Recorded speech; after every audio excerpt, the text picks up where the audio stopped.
Hey, good evening. What's happening, guys? Good to see you all. How is everybody? It is I, your happy dungeon delver. That's me right there. Good to see you. Welcome to Wednesday. A little bit more of a casual evening than we usually have. How the heck is everyone? I hope you're well. I hope you're doing exceptionally well. We're waiting on Kyle to join us in studio, but I'm sure he'll be along shortly. But anyway, I went to see a movie today, an actual movie in a movie theater. I was very happy about that. I thoroughly enjoyed the experience again. And boy, howdy, are they making up for lost time. We got there. We wanted to get there with like 30 minutes to spare to get settled into our seats. I mean, it was a matinee on a Wednesday. So, yeah, not a lot going on. But 40 minutes plus of previews and ads and more previews. So, but we'll talk about what I saw and how it may actually relate to a little bit of tabletop gaming stuff with my resident co-host, my Australian connection. No, that does not mean he provides me with cocaine. Everybody give a good day and good morning to Kyle Schuant. Kyle, how the hell are you? G'day, good. I'm still looking at that cocaine. I'm sorry, I wasn't meant to mention that. But I'm still looking for that, but apparently here in Australia, they've been smuggling them at the base of ships. Oh, yeah. Under the container ships, you know, so finally a job for the police divers that isn't quite as gruesome as their usual. I get to dive under the ships and the stuff that's strapped underneath. I don't know. The waters around shipping ports are pretty gruesome by themselves, even without the unalive folks probably bobbing around in there. I tell you what, if a D&D evil magic user ever wanted in a modern setting ever wanted to have some easy corpses to hand to cast Animate Dead on, just go down to the wharf, you know. Yeah, just kind of gesture at the water. But it's hard for them to animate because they're in like barrels filled with concrete and stuff.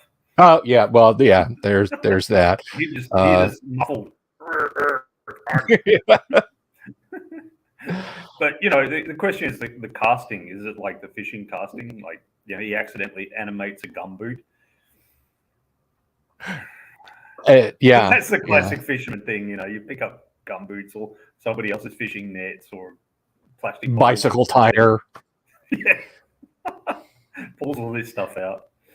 Yeah, was it in a previous show or our private chat? You were talking about like guys who just get big magnets and stuff and put them on rivers and fish stuff I think you and I were just chit-chatting about that. But yeah, there's a couple of YouTube channels. They're magnet fishermen, and they'll go to these bridges over creeks and rivers and whatnot with some fairly strong rare earth magnets and hurl them out and drag them, and they pull up, worn out tire rims and shopping carts and stolen bicycles and engine parts and stuff like that. And every once in a while, they'll bring up something kind of sketchy. And I remember seeing one of them, because you know how it is on YouTube. You watch one video and it's like, oh, you must want like a whole lot more of this. Well, no, I just wanted one video, or I just clicked on this as a point of interest. No, this is what you do now. This is what you watch. YouTube is the classic. Do you want fries with that? Yeah. After you've already finished 3 bags. Yeah, exactly. So, I watched one video just because the algorithm suggested it, and then I got a bunch stuck in there and I was watching it. And most of it's just clickbait crap. It's like, you won't believe what we found. Is it tin cans? Watch the video for a surprise. It's tin cans, isn't it? You'll never know unless you watch. Zip up to like 27 of 28 minutes in. It was tin cans. But no, the one was they legitimately pulled like in one expedition 2 completely rusted out firearms. One's like just a I mean, even when it was operational, it was a piece of crap 22, and the other was they said it was a 22 rifle, but honestly it looked like a Daisy BB rifle. But I'm sorry, these guys are like, yeah, here we are on the Cuyahoga or on the Coosa River or on the Tallahatchie or wherever. And I'm like, if I was doing that and then uploading it to YouTube and I dropped a rope off that bridge and I pulled up a gun, that video wouldn't go up that week. I would remove it from the magnet, drop it back, go to another bridge, shoot brand new video over what I'd filmed, and I would not say, hi, y'all, I'm Bob from Nashville, and today I'm on the Tallapoosa Bridge at the Coosa River, and we pulled up I found a murder weapon. Yeah, exactly. Yeah, I would not advertise that broadly across the internet that I had found something that the police were interested in. That's a good way to get unalived. Well, brings me to Luther's taunt. What are we talking about tonight? What are you two going to be somewhat or entirely wrong about? This is what I always go on about. The dice are always right. So the dice are always right. You can just be looking for tin cans and old bicycle wheels and stuff and pull up a murder weapon. Random stuff gets shown up. I saw an article on the ABC today about how Lake Mead near Nevada, because of the long drought, it's dropping down. And as it's dropping down, they're finding human remains. Human remains in the only large body of water near Las Vegas? Why, I never. And in this case, they found the remains of a couple. And they said they're not treating that as suspicious. Because, I mean, occasionally people drown. It's like... Yeah. It's like even Nazi Germany had they called them the Orpo, the ordinary police. And because even Nazi Germany had ordinary burglars and ordinary murders and stuff, legitimate crimes to investigate. It wasn't all Gestapo going around murdering people themselves. There were, even in the craziest kind of country, legitimate, normal stuff happens. Yeah. But they said that was different to the last case where they found human remains inside a barrel and the victim had been shot and they were still working on identifying that person. I'm pretty sure that wasn't natural causes. I'm going to shoot myself and put myself in a barrel and throw myself into the... Yeah. Of course, I'll stand in the barrel and start tipping it over, and as I fall... no, probably not. There's the famous Lake Mead B29, which is a mostly intact. Now, when I say mostly intact, I mean it's not like crushed up so you can't identify it. I mean, it still has the general shape in most of the large hardware fixtures. I don't mean they could scoop it up and it be serviceable, with a couple of days in the shop. But there's a mostly intact Boeing B29, the famous bomber of World War II and early Cold War fame, lies fairly shallow in Lake Mead, and all I can do is wonder, what did that bomber do to piss the mob off? Did the USAF bounce a check for a USO show or something? Hey, Tony, go show that Beluga over at the Air Force we mean business. So the dice are always right, and because they come up with stuff which makes you go, what the hell is this? How could this happen? But as we always say, reality is much crazier than fiction. There was some author who said something like that the truth is always stranger than fiction because fiction has to be plausible. So some truths. So I was talking to my eldest last night, and she was telling me about paramedic random encounters. They get a lot of wandering monsters. You don't get so many wandering monsters if you just stay at home. You know, I do. I had a woman crash into the tree in front of my house. But normal people don't get random encounters if you just stay at home quietly to yourself.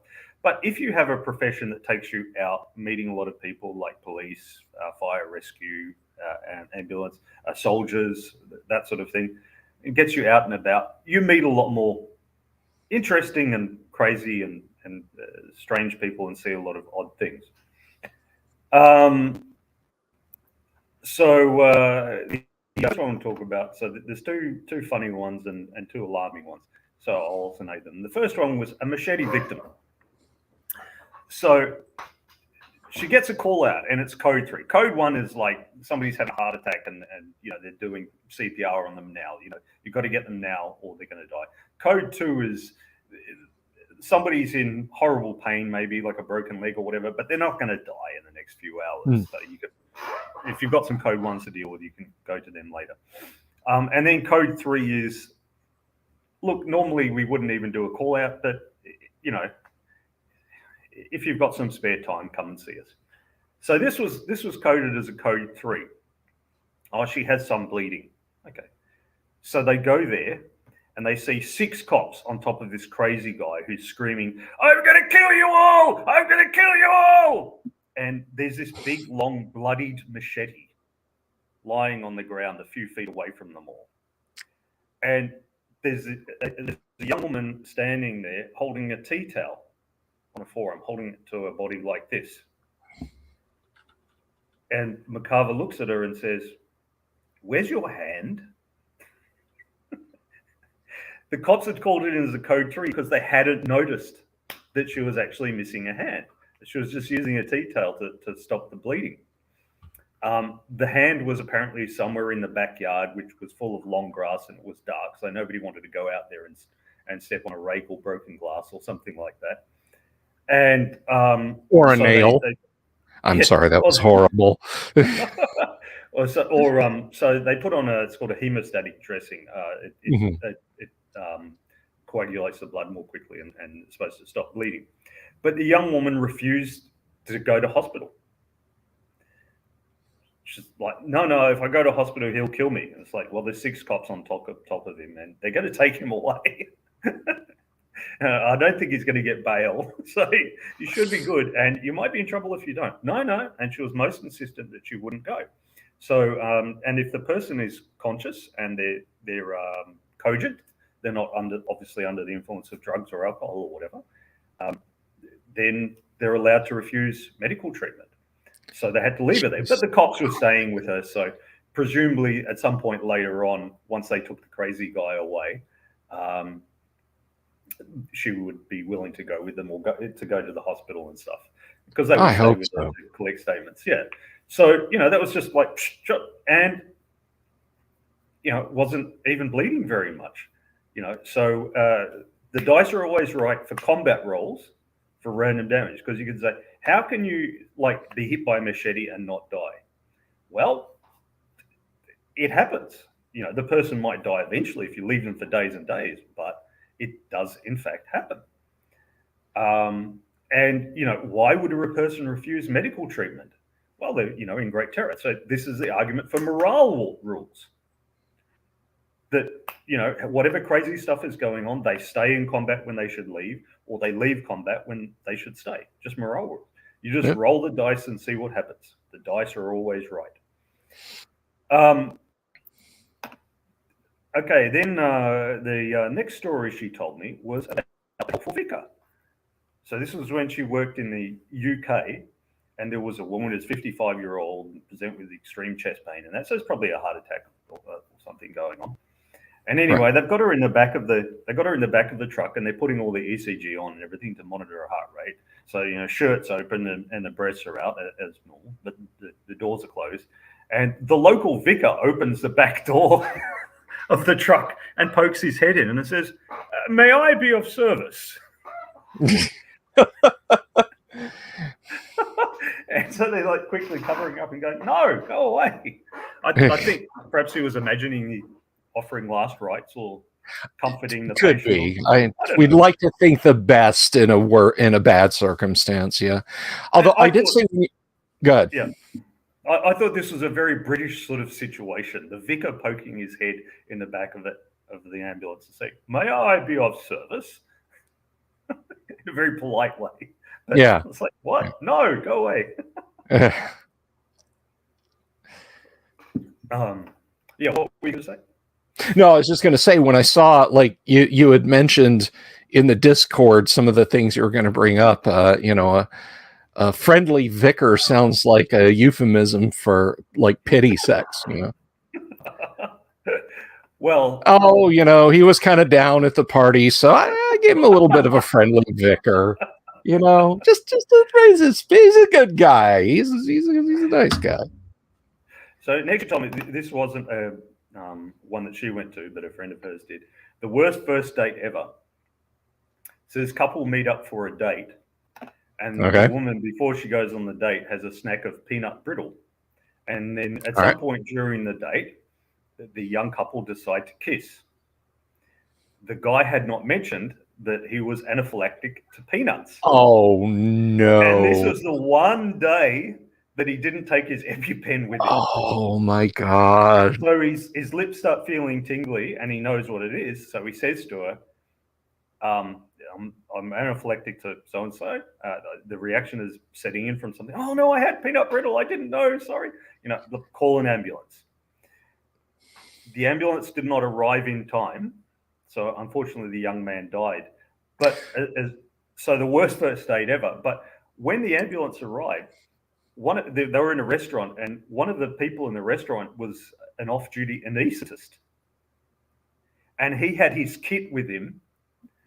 And when they had arrived, he'd cannulated. He'd put a IV thing into the guy's arm with a 16-gauge needle. Because he said, well, you guys will need to put in adrenaline and stuff. So he was the helpful bystander.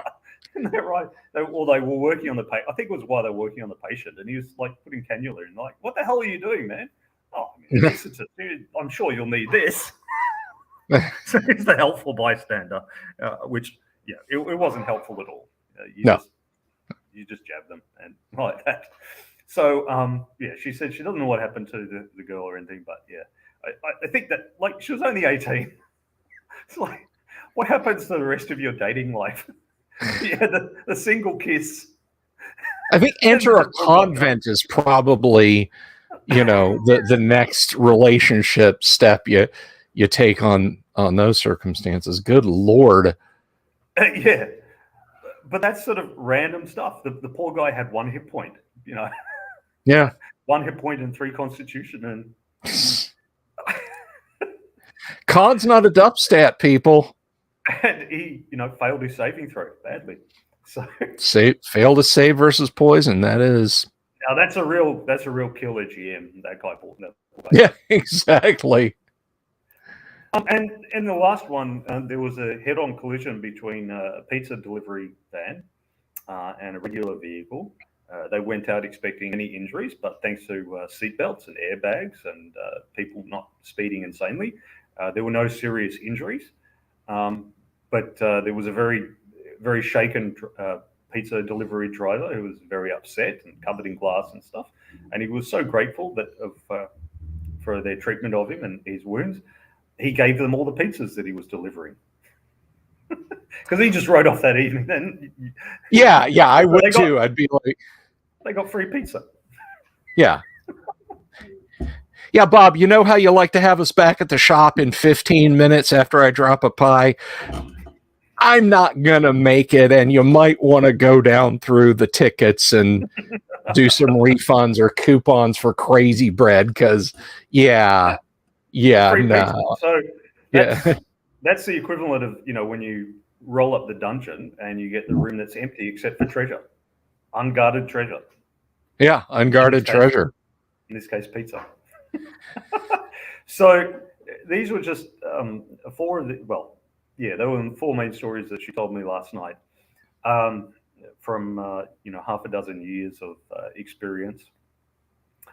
The dice are always right. The random stuff that happens to people in their lives if they're out there doing, the closest we have nowadays to an adventuring career of something like soldier, fireman, paramedic, something like that, it's 40 times as insane as anything that you or I would come up with just sitting down with a pen and paper trying to write it down.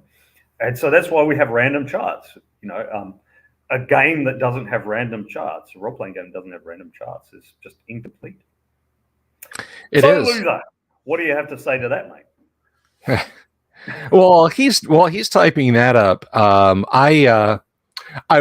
was telling everyone I went to the movies for the first time in 2 years this year, and it was wonderful to be in the theater. I had a fine time.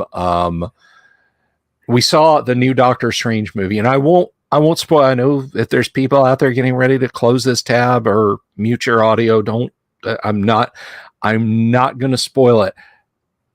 Other than to say, there is so much high-level AD&D magic going on in this movie. And it's Doctor Strange. I'm not spoiling anything, telling you that there's a lot of magic going on in a Doctor Strange movie. But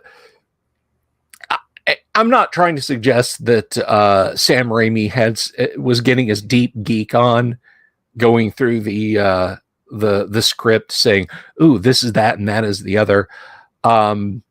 But on the other end of it, and I'm not just being hand wavy about it and saying, well, there was magic on the screen, therefore it was AD&D.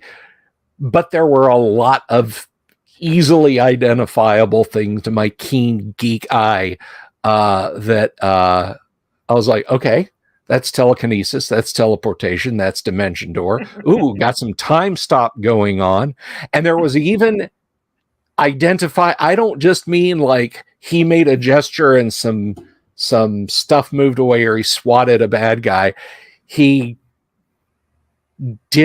activated a power and two big glowing hands grabbed something. And I was just like, it's Bigby's grasping hand. Doctor Strange has did he use material components? Did he break a cricket's legs? And then no, because he's high enough level that he has at-will spell abilities. Did he throw a rock to distract the beholder? Yeah, no, sorry, no rock throws to distract the beholder, like in the terrible Dungeons and Dragons movie. And so yesterday, my daughter said, "Well, Dad, if we're going to go watch the new Doctor Strange, we've got to watch the latest Spider-Man movie because they're like." The two final Avengers movies, they're like back to back.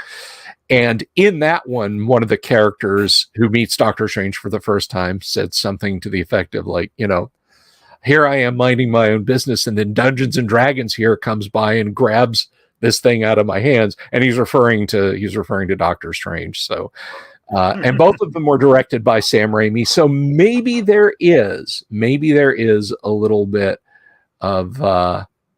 of D&D going on in there. So I liked it.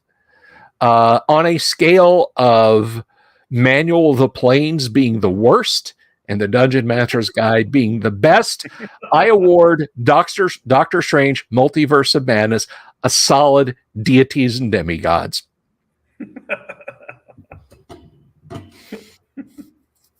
I like your rating system.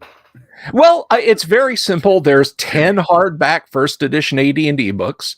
You've got the Monster Manual, Player's Handbook, Dungeon Master's Guide, Fiend Folio, Deities and Demigods, Monster Manual 2, Wilderness Survival Guide, Dungeoneer Survival Guide, Oriental Adventures, and Manual of the Planes. So, there you have it. It's very, very simple to build a scale with those. But I have no complaints. I take them as they come. They're popcorn flicks. It's not like sitting down and watching David Lean's Lawrence of Arabia or Patton or Annie Hall or anything that requires anything more than showing up at the theater at 12:30 on a Saturday and leaving at 2:15 with a stomach full of popcorn and soda and a bellyache.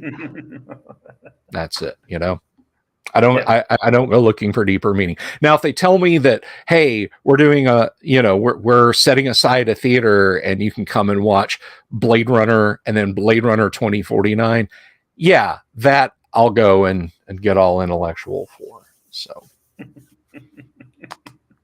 because those are good movies. But you were talking about, and I think we mentioned this before, it's not just D&D where the dice are always right, and you can see it represented in reality. If you sit down with the Twilight 2000 rule set, and you look at the encounter table, some of the stuff you can find when you're creeping across the ruin of Central Europe, you may find a derelict vehicle. Moreover, you may find a derelict vehicle that is in such good condition that your party is just kind of scratching their heads. They're checking it for booby traps, and then they realize, no, it's just a T-80 that's sitting in a field somewhere. Yep. And at a glance, you look at the Twilight 2000 rules, and you're like, well, that's just broken. That doesn't make any sense. An abandoned tank just sitting there parked in the middle of a war zone. All you have to do to see that is watch the nightly news.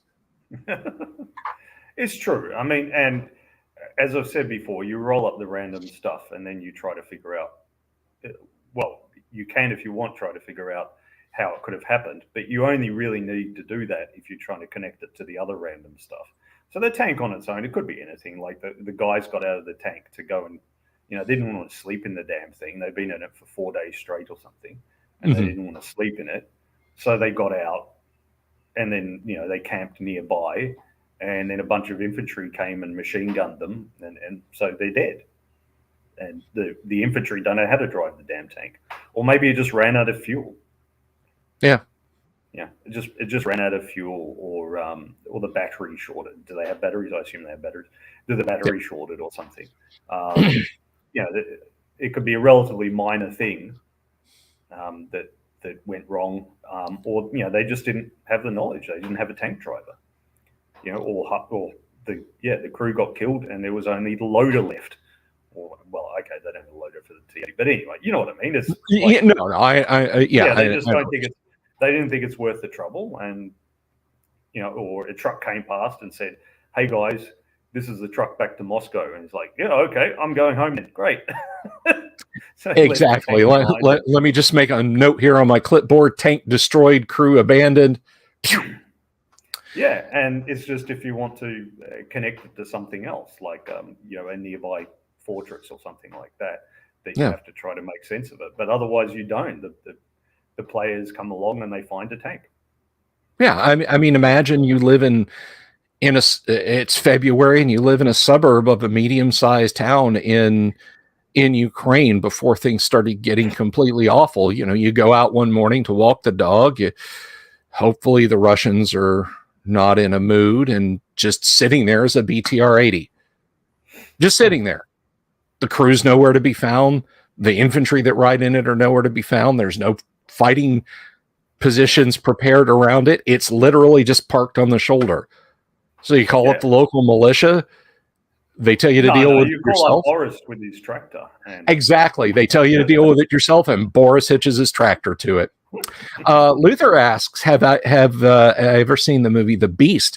Yes, I have. That is a phenomenal, vastly underrated movie about a Soviet armor crew in Afghanistan that gets completely cut off from the rest of their tank company. And the commander has a Captain Ahab like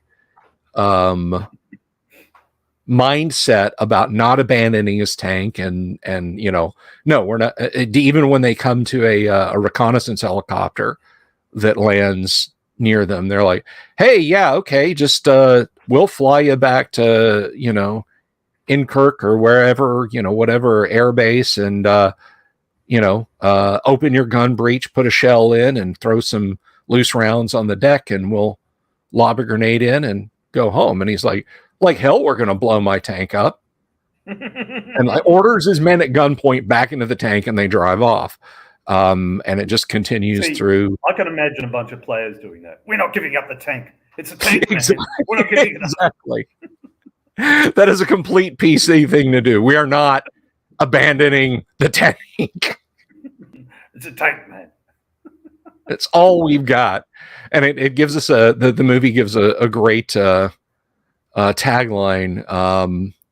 Out of fuel, become a bunker. Out of ammo, become a pillbox. Out of time, become heroes. But yeah, it is. It is. It's not a great film, but it is a pretty decent war flick. And what's nice about it is they actually filmed it in Israel, in the countryside. So there's ample deserty locations. And speaking of battlefield encounters, we just found a tank sitting on the field. Israel had about 100 T-55 and T-62 tanks because after, I think, the 73 war, Syrians abandoned them in droves, and the Israelis were like, a tank's a tank. They hauled them all back to Israel and put NATO guns and U.S. engines in them. They captured a lot in '67 Mm-hmm. of the Egyptians as well, and they used them in the '73 war in the deception operation when they crossed the canal. Okay.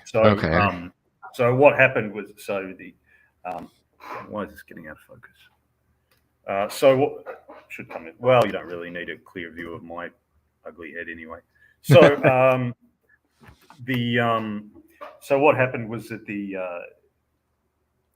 Egyptians invaded. So in '67, the Israelis had taken the Sinai, and they just right up on the butt of the Suez Canal. Mm-hmm. And the Egyptians had an advantage over the Israelis, is that they could have a large standing army, and because the Israelis couldn't, they could mobilize like the population, but every time they mobilize, they lose like 5 or 10% of their GDP for those 3 months, because it's such a large fraction of their population. So they couldn't defend the whole border continuously. So what the Israelis did instead was to have a series of strong points along near the canal, and the idea was that they would fold, but they would be a kind of tripwire, and then given the Israelis time to mobilize and bring in their more mobile force. So what the Egyptians did in '70, or what they did, they called it the war of attrition, where they just kept shelling. So the Israelis had to come in and replace the damage, and then they get shelled. So the Israelis had a dilemma. Do we just stay here and get shelled, or do we pull back? Because if we pull back, the Egyptians might step forward and cross the canal. Mm-hmm. So the Israelis mostly stayed there in their bunkers getting shelled for a couple of years, on and off. And then in '73, the Egyptians crossed the canal. But when they crossed the canal with two armies, the First and Second Army, and once they crossed the canal, they didn't sort of do much. They didn't advance. They didn't seem to have a coherent plan of what to do after that. Probably the logistics and stuff caught up with them. We'll never get a really true history of the Egyptian efforts. Until they become a full democracy and people can dig into archives and things. But, lots was probably burned anyway, so that it wouldn't ruin anyone's career. Anyway, so they sort of crossed the canal and they went a little bit there. And the Israelis, they did full-on tank attacks, tank battles with the Egyptians, and both sides just ripped the shreds out of each other. But the Israelis were much better at tank recovery, so they were able to recover their damaged vehicles and pull them back. Anyway, in '67, when they won, they captured a bunch of Egyptian vehicles, and they said, okay, how are we going to, they've got these troops across the canal, how are we going to deal with them? Well, in any military effort, the border between two units is kind of a weak point, because it falls into the classic thing of somebody else's problem. The next unit along is being attacked. There are guys going past us. They must be battling the next unit along. It's their problem. But then the next unit along says, okay, there guys are going past that way. They must be dealing with it. And everyone kind of waits for orders of what to do. So you need to be able to coordinate the first and the second armies. Does that make sense? It's harder to coordinate if you attack the scene between two units. So the Israelis had developed this river crossing device, which was basically a bunch of steel tubes that rolled in each other. They were all it was like a bunch of toilet paper rolls stacked together, and they just all rolled against each other. Mm-hmm. So they had that pulled by a few tanks. And it was a bit of a struggle at first because the tanks would pull in different directions and pull the damn thing apart. So the engineers were tacking it back together. But what they did is they went at night and they went in the seam between the two armies to cross the canal there. And they dragged that across. And then once they had the bridge across the canal, because it's only 100 meters or something, they could then put other forces across. But the Egyptians were sitting there at night in their bunkers, and they saw T-72s and stuff going past. And they didn't see Israeli markings on them because it was nighttime. And they had, so they just went, oh yeah. So yeah, the Israelis used the captured vehicles from the last war to be able to cross the canal. And then they cut off so they were then cutting off the supply lines to the Egyptian first and second armies, so that the guys had a bit of ammunition, but they didn't have much fuel, and they certainly didn't have food and water. And being out in the Sinai without food and water, there's a reason there's biblical passages about that.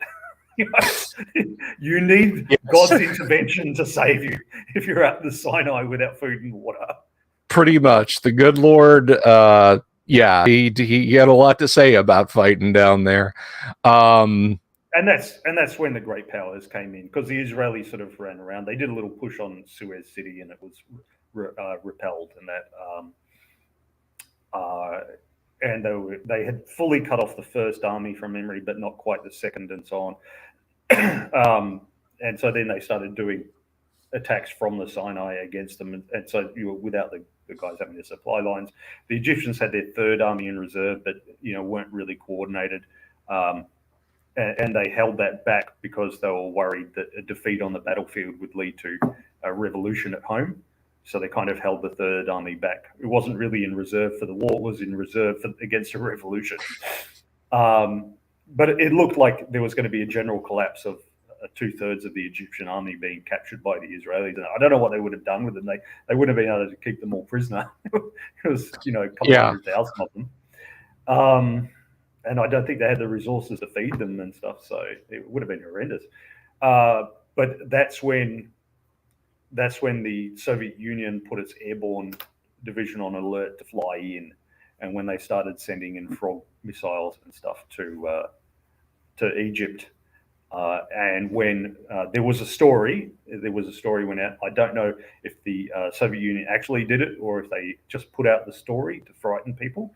But supposedly that they had short-range nuclear missiles on a container ship passing through the Bosphorus to go to Egypt.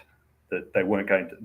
They'd fire nuclear weapons on Israel rather than let Egypt fall to the Israelis and stuff. And so that's when Kissinger got on the phone and to the Israelis and all that. And the Soviet Union and the US got together and ensured there was peace, because the Israelis are like, no, we can conquer Egypt, we can move on Cairo and demolish them forever. And the Egyptians are like, no, kill them all, kill all the Jews. And the Syrians are being massacred on the Golan Heights. And I'm just going to go ahead and after that outburst and turn off monetization right now. But anyway, go ahead.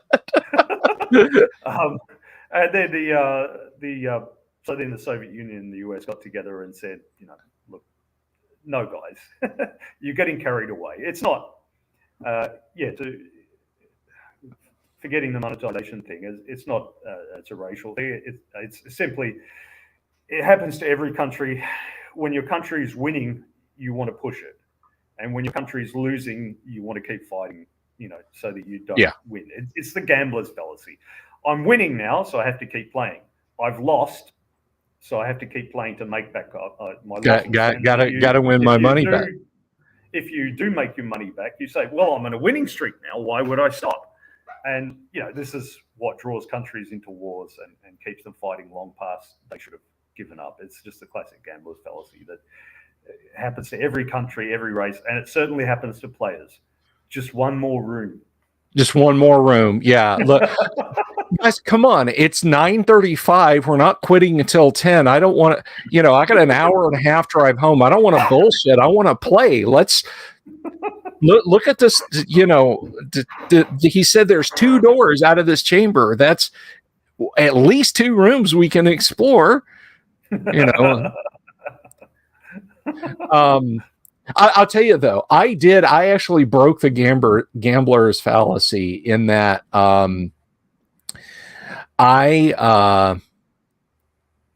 this is, oh gosh, let's see. I graduated in 88. So that in, of course, May, June. So this probably would have been almost exactly 34 years ago now.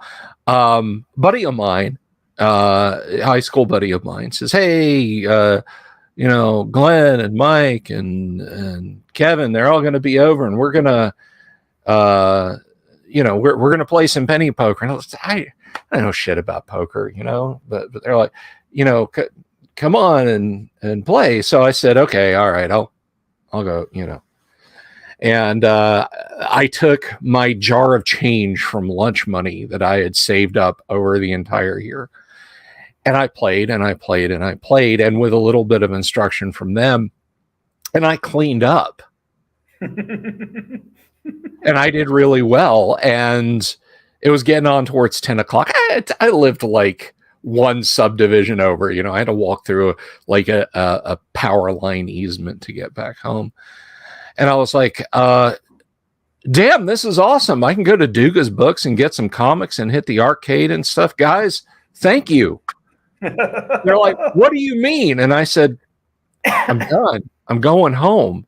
I won a bunch of money. And they're looking at me like I've grown a second head. Like, what are you talking about, dude? You gotta stay and play. And I was like, what? I won. I won a lot. I want to go home. And they were like genuinely pissed off that I didn't want to stay there. And at the very least, or at the very best, leave with the same amount of money that I showed up with. But I'm like, no, I won. I won poker. I'm going home.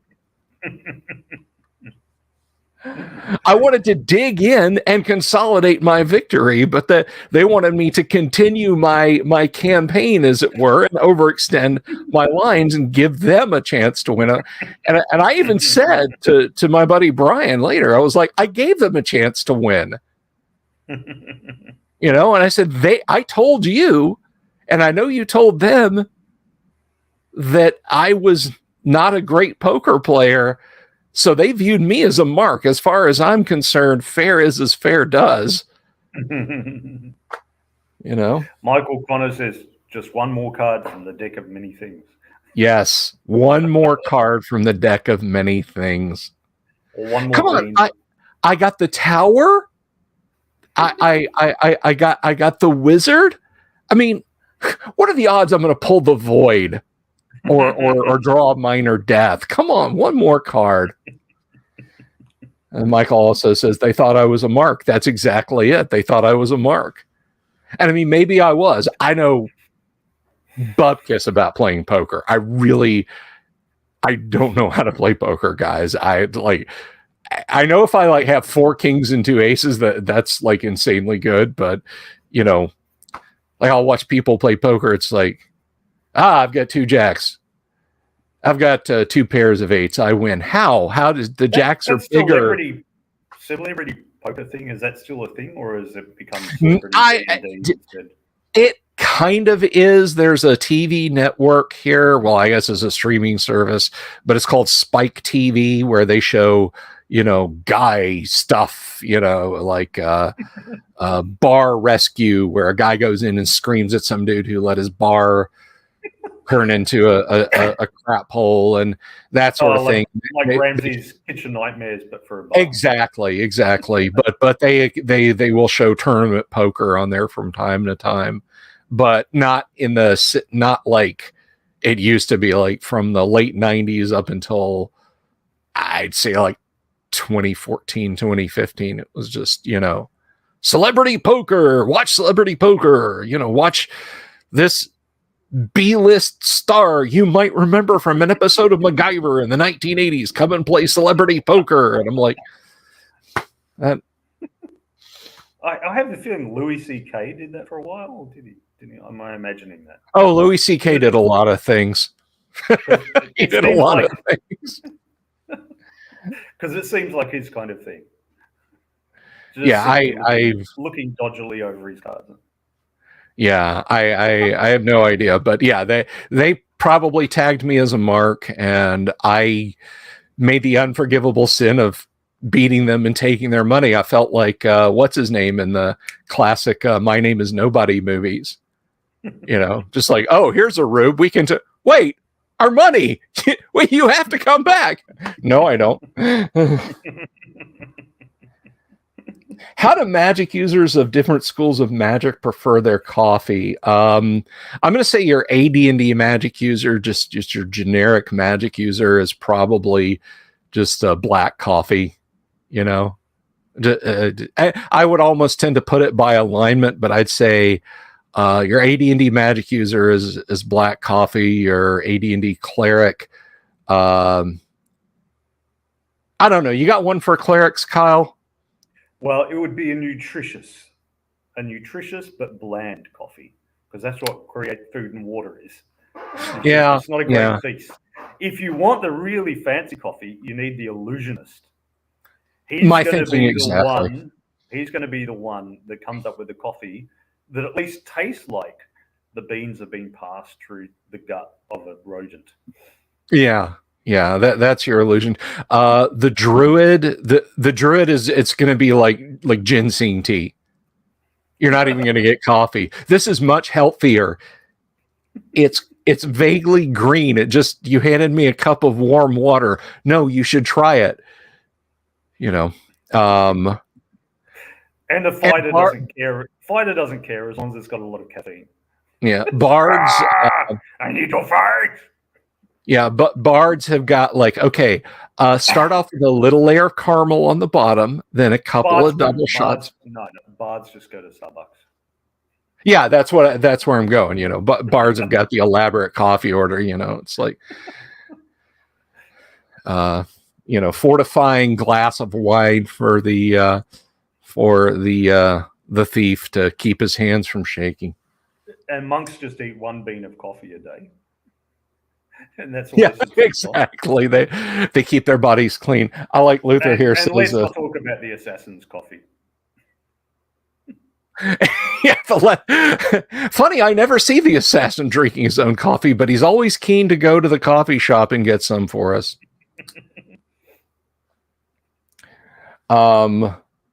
Mobius says this is awfully close to barista talk, but I think Damien's got the right of it. If Watsy's going to give us material, we're obliged to use it.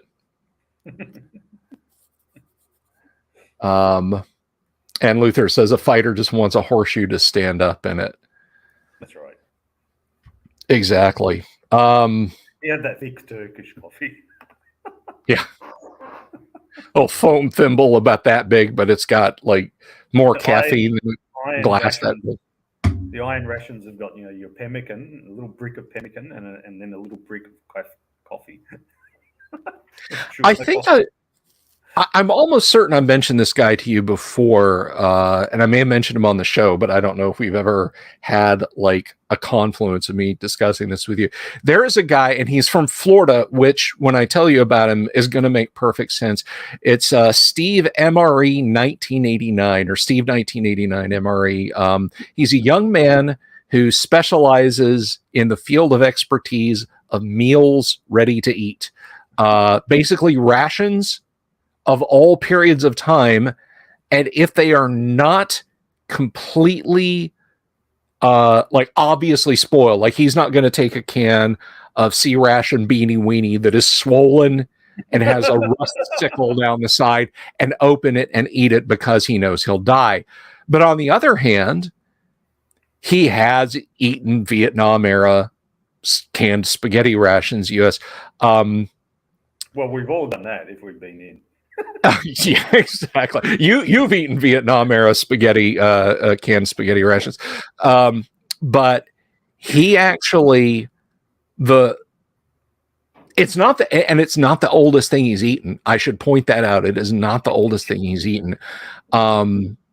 He ate a circa 1898 beef porridge ration, British beef porridge ration from the Boer War. And it's a sealed metal can, and it's full of meat powder, which had turned into a solid block of meat powder. So he had to shave it with a spoon till it crumbled into a powder again, and boiled it into porridge. And God bless him, like the whole time he's like, "Wow, this is rancid. This is horrible. Oh, I can't stand this. This is the worst, guys. This is just the worst." But the oldest thing I've seen him eat is he purchased and ate a bit of a hardtack biscuit from the Civil War era. Not made from the Civil War era recipes, but from the Civil War era. And he tried to soften it by soaking it in chicory for like 20 minutes while he talked about it. And it just remained a plasticine thing, but he did eat a few mouthfuls of it. In our Insurgency Sandstorm Discord, there was a guy who hasn't been in the military, was asking those of us who have, are the ration packs nutritious, or do they merely just provide enough calories to keep you going until you can, yes. have a meal? Yes. And I said, in theory, the later ones are nutritious. However, the problem is you have to eat it all. In order to get enough calories and enough of the various nutrients, you have to eat the entire ration pack, which nobody ever did because, when I was in, there were the Vietnam War era ones. Even if they've been made more recently, it was the same design. Yeah, same menus. Yeah, and also the same balance of because you think of preserved stuff, it could be tin stuff, it could be packet stuff. It could be stuff that you're meant to add water to, or stuff that you can eat straight, and so on. So there's different ways that you can make it, and stuff in tubes. There's different ways you can make it up, like the old astronauts with the tube. Yeah. Food. But anyway, when I was in, they'd have a couple of meal type tins. They're like spaghetti and meatballs, and there were always two meatballs, which made us suspicious. But what's this made of? Anyway, and like tin ravioli, that sort of thing, and then there'd be a second tin, similar kind of thing, a meal type thing, and there'd be a little tin fruit of some kind, and then there'd be like the equivalent of 2-minute noodles or something, and then what else? There was tinned cheese. Some of them. Now, did you get the accessory pack with like the 2 pieces of chiclets, the spoon, the napkin, and the smokes? No. But sometimes they do.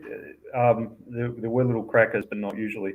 But there was a thing called cabin bread, survival, because you know how the military is. Yeah. The military doesn't speak normally on lists of things. So there'll be like pants, blue, pants, brown, pants, white, and so on. That's how they organize things. So it was cabin bread, survival. And it was a brick. I mean, it was hard as a rock. It was completely inedible as it was. You were meant to soak it in a packet soup and then eat it from there and sort of mix it up into a slurry, like I believe they did in the American Civil War. Yeah. You were meant to do that. The problem was, so you have these little, so you have your water canteen and you have this metal cup that fits into it, and it had a handle that came out, a U-shaped handle that slid out, and you were meant to. You had a little hexamine stove, so it's a little sort of like a little box, and it opens up, but it opens up in the middle. So yeah, it opens up in the middle like that, so that down here it's acting like a stand, and then up here it's acting like a stand for you to put something on top. And then you have hexamine, like little firelighters, and you put them in and heat things up. The problem was, if you used your Cups Canteen to make a soup or something, you then had to clean the damn thing afterwards. And if you had made your slurry soup, slurry cabin bread soup, it would take about 30 to 45 minutes for it to dissolve enough to be edible like that. And then you have this slurry. Like, you know, if at home you make a soup or a curry or something like that, and afterwards you go to clean the pot, it takes a lot of water and a lot of scrubbing, because there'll always be this thicker bit that's stuck to the edge. And yeah, you'd be doing that. And meanwhile, while you're doing that, the platoon sergeant is yelling abuse at you to hurry up because you're meant to go on patrol or something. And you have to clean the damn thing because it sits in your webbing, and you put your water bottle on top. And you can't stick your water bottle on top of this slurry of cabin bread and packet chicken soup. That's not going to work. So you won't be able to get the water bottle out afterwards. So, so in practice, you didn't eat the whole damn thing. You just ate about half the packets. The easy stuff, the tin stuff, and you took what we call jack rations. You take your own rations, usually more tin stuff. And the trick with the tin stuff, if you wanted to have the hot spaghetti and meatballs and stuff, is you get the tin and you go thunk against a rock and dent it, and then put it in the heat. And when it goes pop, when that dent pops out, it's then ready to eat. Brilliant. Really, yeah. You just have to, be careful when you're opening it.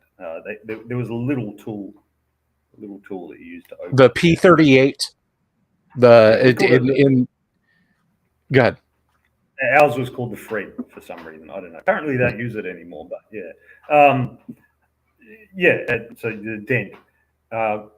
There was on my recruit course when we were in the field phase, there was a guy who did that with a tinned cheese. I don't know. Did he decide he wanted fondue or something? I don't know. Sometimes late at night, I still hear his screams. Kaboom. Well, no, he went to open it and it came out. Ah, I see. Yeah, there's a lot to be said. So that's why when players are like, "Oh, we have iron rations," and like, no, your men at arms will have low morale. You take fresh food and a cook. That's what you want. Sorry, yeah. Yeah. The iron rations are, we're gonna camp out in the dungeon overnight edibles. The stuff for, we're going from Verbabonk to Greyhawk on our own. We're not accompanying a wagon train or something. That you create food and drink and you eat proper food and you hunt and whatnot. That's, you don't break out the survival the survival meals there, because as you say, that's that equals low morale. But this brings up an interesting point. I was talking earlier about the rating system that I had just invented on the fly, from Manual of the Planes to the Dungeon Master's Guide. How good or bad is a given movie?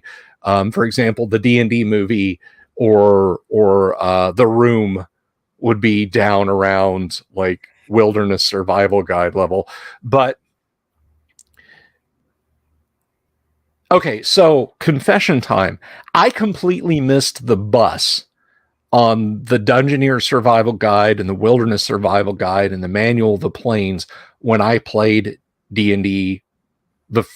When I started playing D&D when I was a youngster, I kind of stopped just before Unearthed Arcana acquiring books. And when I got back into AD&D, I was like, oh, these other books came out. I'll get those. Man, they were so incongruous like, I mean, yeah, I get it. They came out in 87, 88. Gary was gone. And I asked him about this. Even, you know, he said that the DSG and WSG were effectively second edition AD&D books. And in looking at them, when I first saw them in the stores, I basically was looking over them to saying, "How is this first or second?" Because the whole presentation of them looked like second, the artwork and all the rest. It just the whole trade dress, as they say, looked like second. Yeah, it really did, and there was so much of it that just seemed. And the funny thing is like the DSG and the WSG committed, in my opinion, an unforgivable sin, adding a concrete skill system to AD&D. You know, I feel like Boromir in the film version of Lord of the Rings, AD&D has no skill system. AD&D needs no skill system. But the funny thing about it was, funny as in it turns my stomach, is that their skill systems were incompatible with each other. Yeah. They literally said, and it's not like one book said, okay, well, use the other skill system, but use these mechanics with it. So you update it. They just published two completely, like, yeah. Did you guys? This is literally a case of the left hand not knowing what the right hand is doing. Yeah. And to this day, I mean, look, far be it from me. Everybody was trying to get paid, right?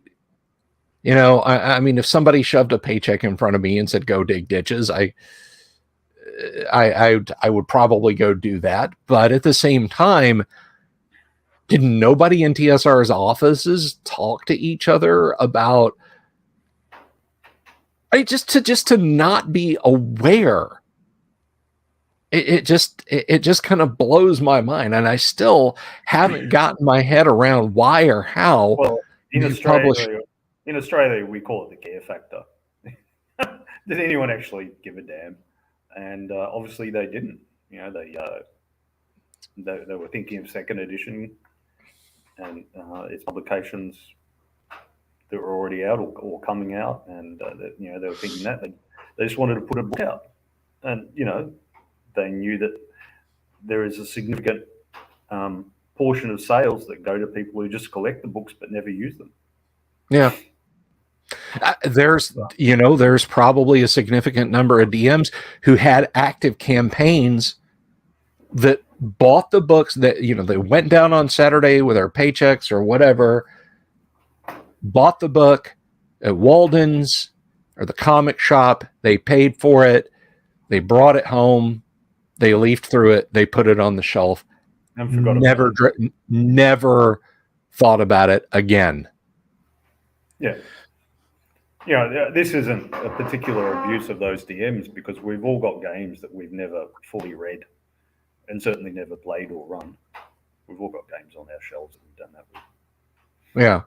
No, you're absolutely right. I mean, I've got surrounding me under this table here, I've got a couple of bins, the ones that aren't full of computer parts, and the two that comprise the table that my 3D printer sits on are full of RPG materials that belonged to a friend of mine who passed away, and his wife basically willed them to me.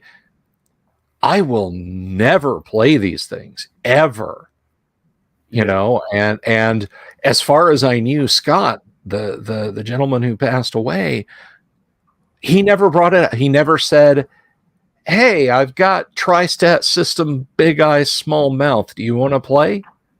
It never came up ever in discussion. The most outre stuff we ever played was like a one-off of Call of Cthulhu or something.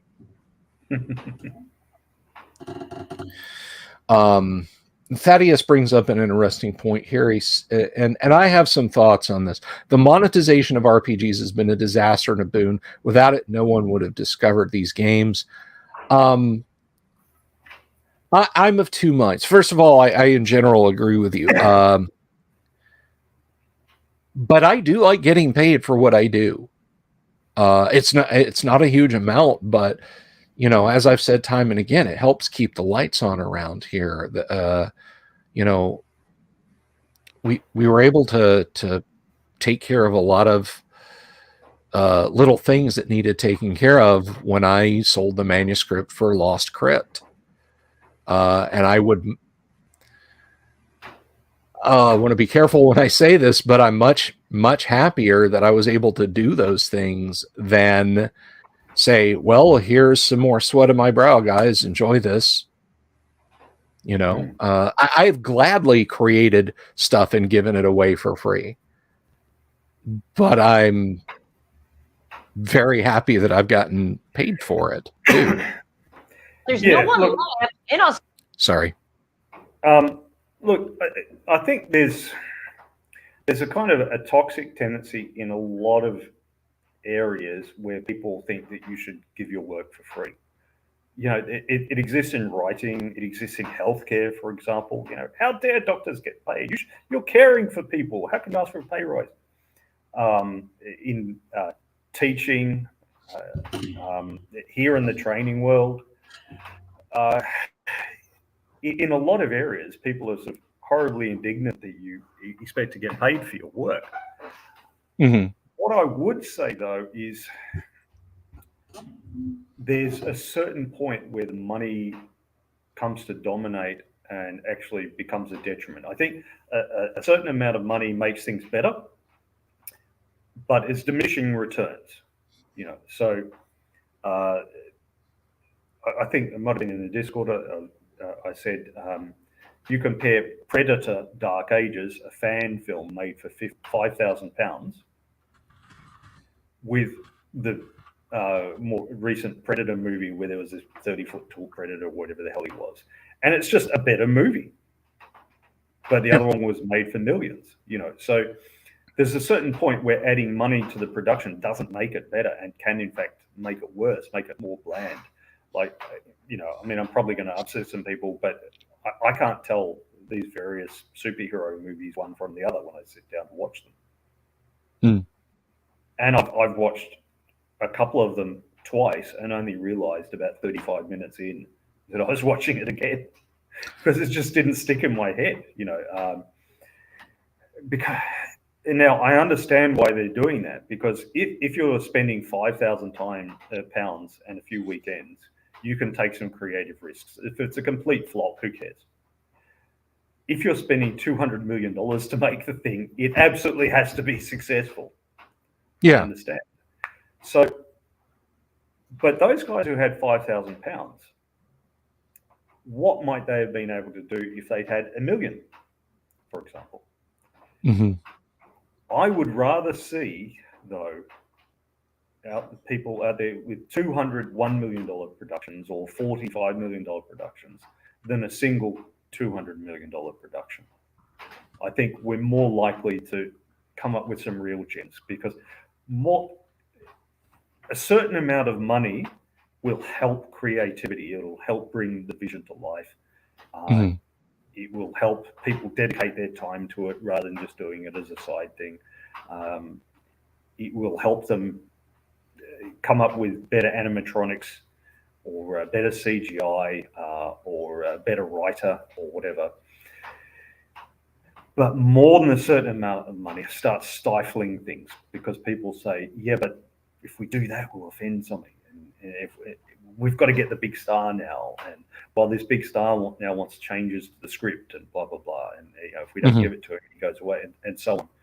So I think in general, it's like E.F. Shoemaker said about economics, small is beautiful. A small scale stuff is more likely to be beautiful stuff. But he didn't say free. He didn't say free. That is an important distinction. Yeah, so he was talking about the difference between people having the old weaving loom in a workshop at home versus the massive factory. But that weaver on the making the cloth at home, she still gets paid. but Mhm. it's not the massive factory with the big humongous vats of dye brought in by trucks, and the Bangladeshi workers getting 50 cents at a kick in the arse a day in a building that's about to collapse on them. So it's So I think that's. I think monetization, I think you're right, it's been a blessing and a curse. A certain amount of money helps. More than a certain amount of money hinders. Yeah. No, I think you're right. And our viewer here, Thaddeus, brought up some other point. If it's for work and work alone, that can lead to subpar content. It absolutely can. I mean, if you're regardless of what you're writing, and we're getting to the point. I see this in a lot of IT journalism. And I was talking to a friend of mine about this, who works in management. He is seeing more and more white papers and stuff come across his desk that are obviously written by machines. They're very obviously generated by AI algorithms. You dump buzzwords into them and you feed them a few hyperlinks so they can understand what they're saying, and they will generate a white paper that is as bland as tapioca. If you're writing something, you should definitely strive above that and not get caught in, as Thaddeus says, leading to subpar content. I mean, how many of us were in college or even in high school and we wrote paper? We were told that our final paper for the year for English or poli-sci or history had to be 3,000 words or 2,000 words or whatever. And we picked a topic that was kind of easy to get our heads around, but then just the rest of it was literally just filling up a word count. I mean, right here. Yeah. Right here. Yeah, just I've done it. Filling up a word count and sophomore syndrome. You're just look, I'm just trying to get this to 3,000 words, not 3,001 because I have an idea that goes one word beyond, not 3,015. I remember being strictly told that they would stop reading at 3,000 words. It's like, no, I can how do you even yeah. know? Because at that time it was still permitted to hand in essays handwritten. Yeah. So, yeah. So is the guy counting the handwritten words over those 12 pages or whatever it was? 15. I mean, yeah, 12 or 15 pages. Yeah. But I want to touch on something that Damien's saying there about creativity, and it goes back to what you were saying. Morgan King has a literal one-man operation called Gorgonaut Studios, and it's him with a video camera, some rotoscoping software. So like you saw like Heavy Metal and Lord of the Rings and the animated cartoons from the 70s, right? Morgan King uses a Photoshop filter to make people he's filmed with digital cameras look like that. And he runs it through and he does it on his Macintosh, and he makes absolutely amazing, gory 1970s animation style films for next to nothing. And like today, when we were waiting for the movie to start, some kids movie, the little yellow minion characters, there's a Minions movie coming on, and it's just screaming and blasting CGI and sound into our faces. And that probably cost Universal Studios $175 million to $200 million to make. Morgan King just finished a feature-length movie set in the same universe that Exordium, which is a fantastic, very short film. It's like 10 minutes long. It's on YouTube. Go watch it if you haven't seen it.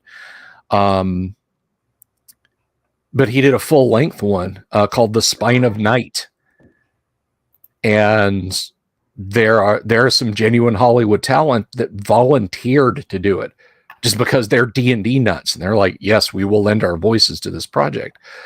And another one is, you got to go back a bit far for it, but I've talked about this one before, is a movie called Black Angel that was made by one of Lucas's like assistant producers or somebody way back in 1980. He made a fantasy movie for $60,000, and I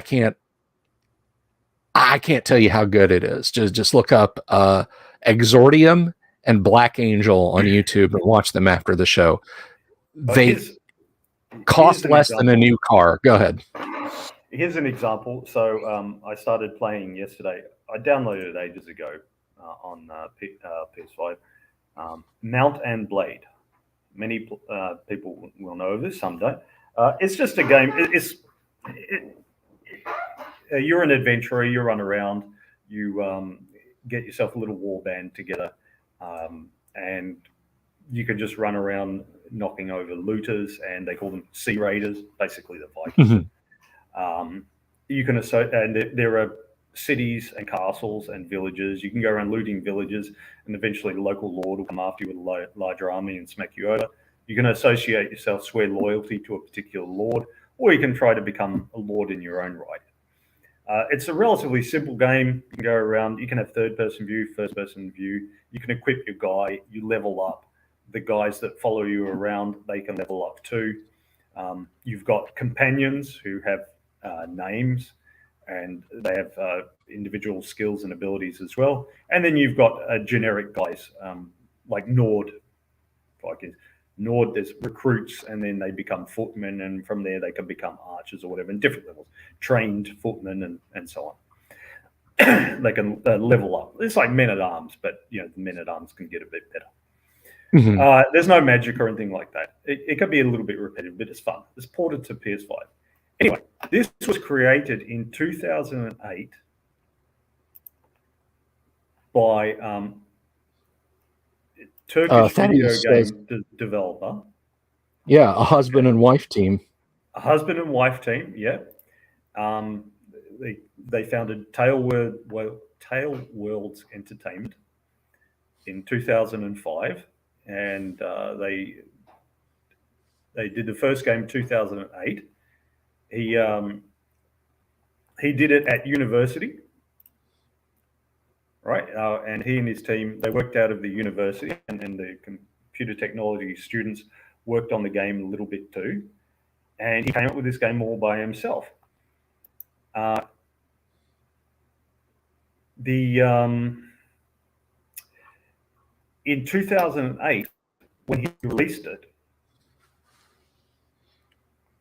he had sold 1 million copies, and his company reported $3 million in revenue. So he's only made $3 a copy, but because it would have been Steam and all that sort of stuff taking their chunk. But anyway, $3 million in revenue. So this guy and his wife, just working out of the computers at the local university, came up with this game, a relatively simple game. It doesn't have fantastic graphics and doesn't have, in-depth things. It's just got there's like about 3 pieces of music in the whole game. But people enjoy it. They've had fun. And in 1 year, they produced $3 million in revenue. And the guy's still putting out games from time to time. And I don't know if he works full-time as a game designer, but he's had a bit of revenue and made a bit of money from it over the years. So starting with relatively little, it kind of forced him to be creative. And I'm kind of... this is the thing we say in the fitness world, that constraints cause creativity. Because, you're sitting here in this I'm sitting here in this barbell gym. There's only so many things that we can do. You can squat it, you can press it, you can deadlift it. And so there's only so many things you can do with a barbell. So it sort of, you go ahead and you do it, and you get stronger and better. There was a book I read called Mastery, about the British ping pong champion, and there was one guy who was he played, who was famed for his tight game, that he moved relatively little around the ping pong table. And they said to him, "How did you get so good at the tight game? How did you develop that?" And he said, "Well, my home club has room for 5 tables, but we have 8 tables in there. So if you move too much, you smash into another player. And I've been there every day for the last 5 years. So, your constraints can actually make creativity happen, because they force you. There's only sort of that one way to go. I think that's why, in the story I read anyway, Arneson came up with the dungeon. But there's a passage. You get to go down the passage. There's a fork. You can go left or right. Oh, can we tunnel through the wall? No, you can go left or right. You want to have constraints, I think. They shouldn't be too much. We don't want a straitjacket. We're not into that sort of thing. But right. But yeah, there should be some sort of constraints, and money and time and the personnel that you've got to chuck on it can be useful constraints as well for creativity. And that's certainly for D&D. If it's just one game master with a pen and notepad and some random charts. There's a young lady. She's got a YouTube channel, Discourse Miniatures. She got a very funny, engaging style. Unfortunately, you guys got a shotgun blast of her voice in your ears there a few minutes ago, and I apologize for that. But I've been going through her videos, and she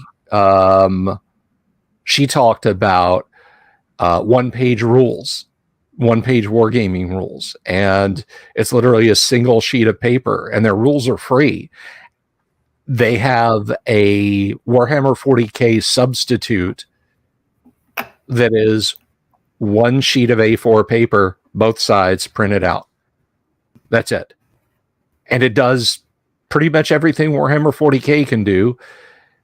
And if you download the faction books, which are also a single sheet of paper, you can take I play exclusively Tau in Warhammer 40K. Here's a Tau analog.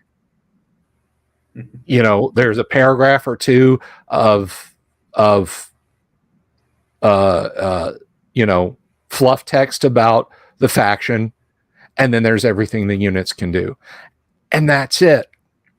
And she talked about the pros and cons and their business model, because one-page rules does sell miniatures. Well, they sell STL files that you can print out yourself, or you can take someplace and have printed. But they've come up with an implementation of a 40K game that does everything 40K does, and it costs you $0 except what you'd like to donate to them, if you'd like to donate anything, and you can put it on one sheet of paper. You need some kind of marker. You don't even necessarily need miniatures. You could use the dice you're not rolling, or pennies, or cardboard chits, or whatever. 6-sided dice, and their rules, and they're freaking brilliant. I cannot wait to try them out, because I was not going to go down and buy a 40K book, because I play Space Hulk, and I like the look just for science fiction minis to have for science fiction role-playing games. I like the look of some of the 40K minis. I have enough to have a bash up, but I'm not going to waste some of the limited amount of time I got left on this rock trying to teach myself to play 40K. She explained how the one-page rules work in 3 minutes of her 10-minute video.